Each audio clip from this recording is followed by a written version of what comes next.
Welcome to the Rim Brake Rodeo. We hope this video helps. In this video, I will show how to change oil in a Honda Pilot. First, gather your supplies. New oil, a new filter, a drain pan, a wrench, and a funnel. Make sure your engine is slightly warm, as this helps the old oil drain more easily. Park on a level surface and engage the parking brake for safety. This preparation ensures a smooth and efficient oil change process. Now let's drain the old oil. Position your drain pan directly beneath the oil drain plug. Using your wrench, carefully loosen and remove the plug.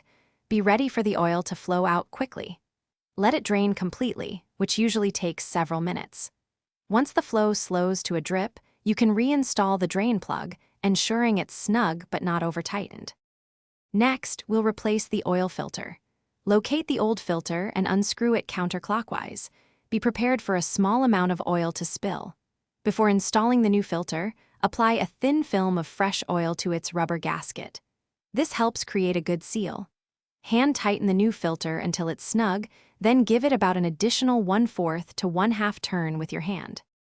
Finally, it's time to add the fresh oil. Using a funnel, carefully pour the recommended amount of new oil into the engine's oil fill cap. Start with about 4½ quarts, then check the dipstick. Start the engine for a minute to circulate the oil, then turn it off and recheck the level. Add more if needed, ensuring it's between the minimum and maximum marks. Thanks for watching. Consider subscribing if we helped you.